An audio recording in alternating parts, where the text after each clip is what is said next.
Amis internautes, n'oubliez pas de liker, de vous abonner et de cliquer sur la note de notification pour ne rien rater. Bonjour Jean-Baptiste Placard. Bonjour Julien Coquelroy. Sous prétexte qu'il aurait échoué sur tous les plans, Faure Gnassingbé a été, ce 12 juin, sommé de démissionner par l'opposition et la société civile. Cette injonction a-t-elle quelque chance d'être entendue par le dirigeant togolais ?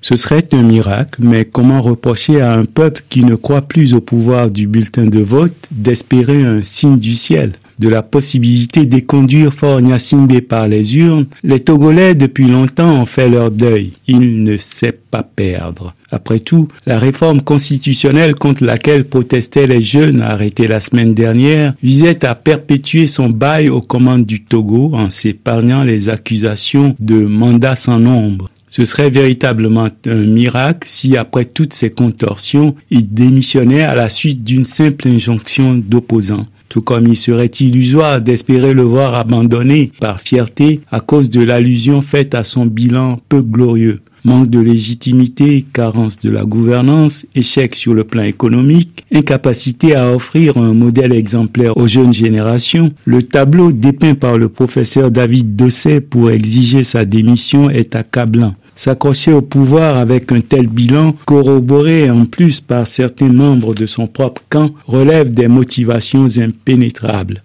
Il faut du courage, beaucoup de courage pour renoncer au pouvoir. Peut-être croit-il que les opposants sont juste de mauvaise foi et que ses anciens partisans sont aigris.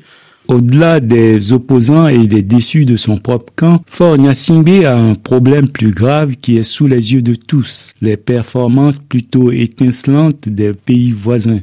Oublions le Burkina qui a ses problèmes, en plus d'être un pays enclavé, tributaire des États côtiers pour ses exportations et ses importations. À l'est, le Bénin, sur qui le Togo avait dans les années 70 et 80 une avance certaine, accrue par les ravages de la révolution marxiste sous Mathieu Kérékou.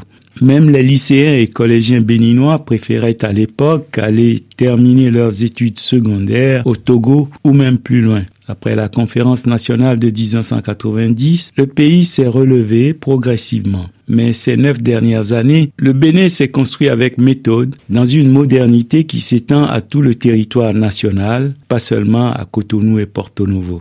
D'aucuns évaluent aujourd'hui à un bon quart de siècle le retard qu'accuse le Togo par rapport au Bénin, qui a lui aussi ses problèmes politiques, mais même ses plus féroces détracteurs reconnaissent à Patrice Talon d'œuvrer au mieux-être du Bénin et des Béninois. Rien à voir avec ce qu'une ancienne ministre des Armées, membre du clan au pouvoir à Lomé, qualifie de petits projets aux objectifs inavouables, vantés par une propagande dont l'unique finalité est la conservation du pouvoir. À l'ouest du Togo, le Ghana, on l'a souvent dit ici, rayonne plutôt, est-ce bien cela ? Plus que jamais. Un diplomate angolais devenu ensuite ministre raconte que dans les années 80, en poste à Accra, ils allaient en fin de semaine faire leurs courses et se détendre à Lomé. Aujourd'hui, lorsqu'ils ont besoin de détente, les Togolais qui en ont les moyens vont en villégiature au Ghana, qui a lui aussi ses problèmes, mais avance de manière irréversible. On pourrait même poursuivre le voyage un peu plus loin, à l'ouest du Ghana, avec la Côte d'Ivoire qui continue de se construire et d'impressionner.